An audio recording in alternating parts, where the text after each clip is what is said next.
Good morning, Ezra Levant here. I just touched down in Dublin. It's 9 a.m., which is 4 a.m. back in Toronto. Managed to get a couple hours sleep on the plane. The reason I've come back to Dublin is a horrific thing happened yesterday.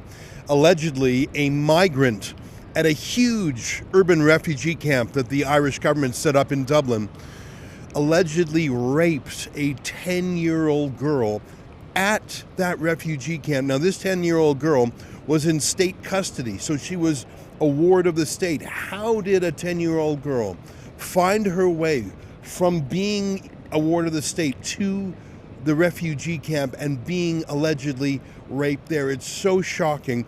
And how did the alleged rapist, how was he there too? He came to Ireland, according to reports, 6 years ago and was ordered deported. He was ordered out. His asylum claim was rejected. He was ordered deported, but he was still in Ireland, not just in Ireland, at that government refugee camp. Like, the Irish government itself didn't even take its own deportation orders seriously. Now, I landed, and there's a lot of newspapers in Ireland. They've probably got, 5 or 10 of their own newspapers, which is quite a bit for a country of just 5 million. Only the Irish Daily Mirror covered this story, and they covered it big on the front page. Child raped at asylum hotel. Girl 10 in care of Tusla, that's what they call their child and family services, allegedly attacked by foreign national. Gardaí, that's what they call their police probe at IPAS Center, that's what they call their refugee camps. A lot of terminology there, but we're going to go to that IPAS Center. I don't want to use that term because it's designed to obscure. That is an urban refugee camp. The government of Ireland bought the largest hotel in the country. Think about it. It's massive. And they have stacked it and filled it to the brim with 2,000 refugees. But it's not like it's on an island. Like, there's an island that used to be a prison island called Spike Island that at least would contain people. This is in the heart of Dublin, not in the downtown, but it's in the city of Dublin. These men are not fenced in. They're not treated like prisoners. They wander around.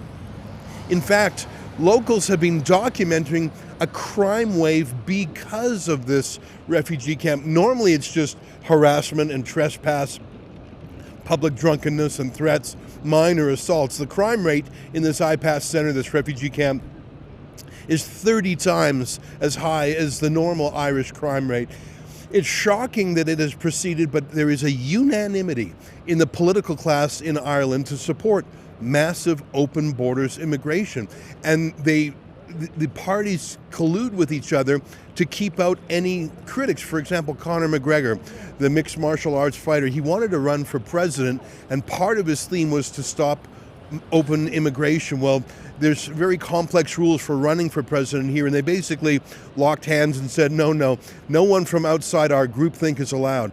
All the political parties in their parliament here support mass open immigration. All of their media, I'm shocked that the Irish Daily Mirror even put this in the newspapers. I should tell you, no other media did. And I saw one story online that said, indecent act committed in Dublin. Well, that is accurate, but it obscures more than it reveals. They didn't say it was against a 10-year-old girl, and they certainly didn't say it was at the refugee camp. It's shocking what's going on in this country, and it's happening so quickly. We have come over from Canada because we love Ireland. We've gotten to know it a little bit over the last year. This is, I think, our 6th visit here to study the Irish people waking up and saying, we want to keep Ireland Irish. There's no other place to go. I suppose there are Irish around the world. There's millions of Irish in America and Canada, but this is their home. And I think that Ireland should be for the Irish, just like France should be for the French and Italy for the Italians. And it's shocking to me to see a country known for its rebel spirit, known for kicking the British out, just open the floodgates to anyone, including men who rape their own children. We're going to be going to the City West area today to talk to locals, and there is a mass protest planned for 7:30 p.m. Ireland time. That's 2:30 p.m. in Toronto, New York, the East Coast of North America.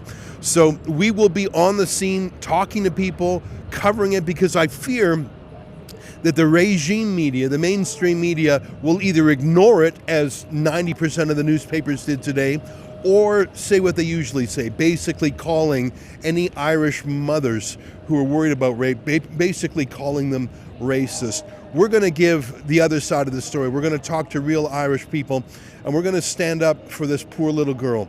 If you want to follow our reports, you can do so on a special website we've set up called migrantreports.com. As you may know, Rebel News covers this mass immigration crisis around the world. We cover it in the UK, in France, in the Netherlands. Really, it's across the West.